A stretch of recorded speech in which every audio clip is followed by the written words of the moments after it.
there is no sectarianism in Iraq. Sectarianism is a creation of outside forces.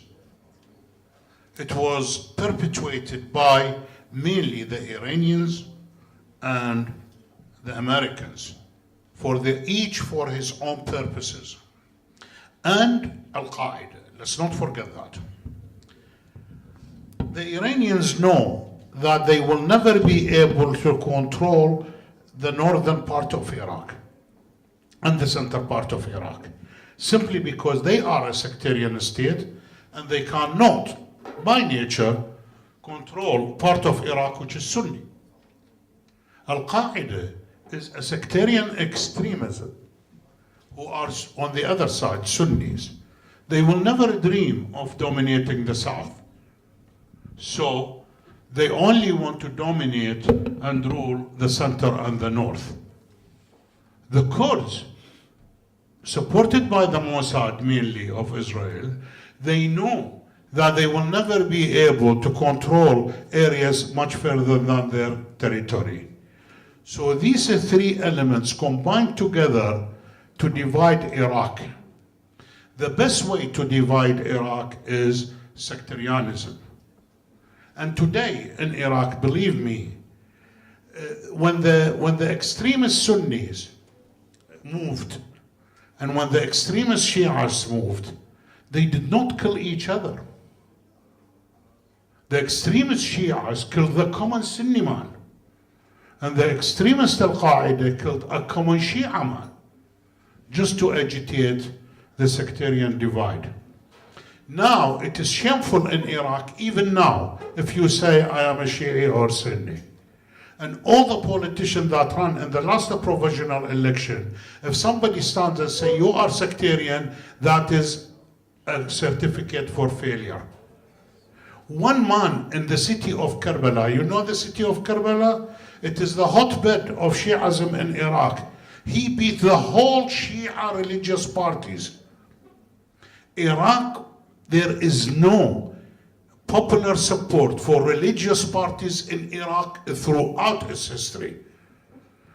Iraq has always been the hotbed of left socialist and Arab nationalists. The Islamic Party did not constitute 1 over a million in the population, and even in the Sunni areas. And the Shia parties, if it wasn't for the Pope sitting in Najaf supporting them at the time when there was a vacuum of secular and nationalist forces, that they got some votes. Now they all run on nationalist, secular platform. I don't want to bore you with what actually happened to probably each one of us, but we lost very, very dear people because of the United States occupation of Iraq. I lost 2 cousins, one of them a 40-year-old pilot in the Air Force. He was gunned down because he was a pilot who flew airplanes during Saddam Hussein time, and he was a junior officer at that time. He did not fly any missions. For the fact that he's a pilot that could fly in the future, he was killed.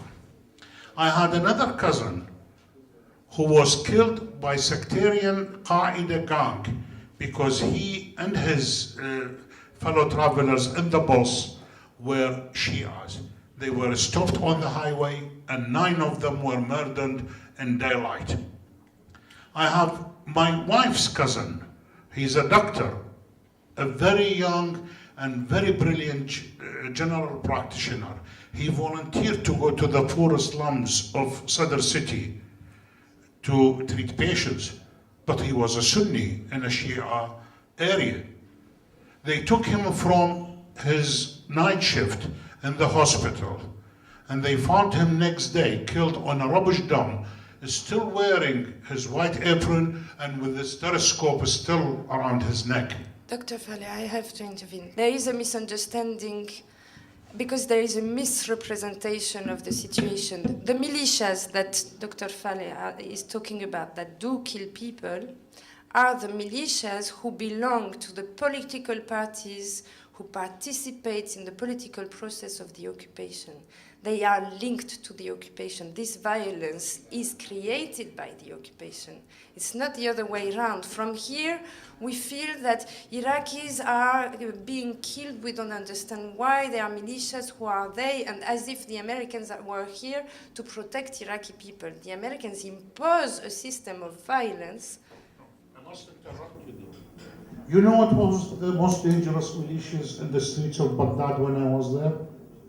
It was the uniformed militia, the policemen, Special Police Command, the soldiers who come knock at your door and they take from one area, they took 10 young men from the other sect. I will not name the sect. And they were, I saw them, they were wearing police uniforms and police vans, and they took these 10 young men on random, just picked them from the streets. And next day, no, 2 days later, each one of these young men was found with a bullet in his head and on the rubbish dump. The eldest was 17 and the youngest was 15. That was the most dangerous militia. I have reached a conclusion which you may not agree with me, unless you live it. For 2 years, I lived in Baghdad when there were explosions, 10 explosions a day. I never felt in danger. I am a scientist, an engineer. I thought, I have to be in the wrong place, at the wrong time, at the wrong distance to be killed by a bomb. Correct? But when I lost the trust in the police and I didn't know which policeman was after me and picked me up and kill me or kill one of my sons next day, then I was terrifically scared. That's why, by the way, when you hear bombs in Pakistan, you do not hear people leaving Pakistan as immigrants. Iraqis did not immigrate in 2004. They immigrated in 2005 and 2006 because of the sectarian killing, led by the government. Led by the government, and I repeat it. And now, because they are under a pressure, and because of the differences between them, they tell us, we discovered a gang of police that were responsible for killing 54 people in jihad. We just discovered the 3 policemen who 3 years ago killed 16 people in Dora, and on and on. Can you imagine? There were 30,000 American soldiers in Baghdad. And every day, every morning, no less than 100 bodies are discovered in the streets of Baghdad. Can you imagine, with their helicopters, satellites, intelligence, these glasses that see during the night, their patrols, for 2 years, they never come across a van with a body? No, it is a plan. Don't. So my question, Dr. Faleh, because you say let the international community pressure this government. Do you really believe that there is a way to pressure? Are they not doomed and so criminal that it is impossible to get them to respect even the rule of law?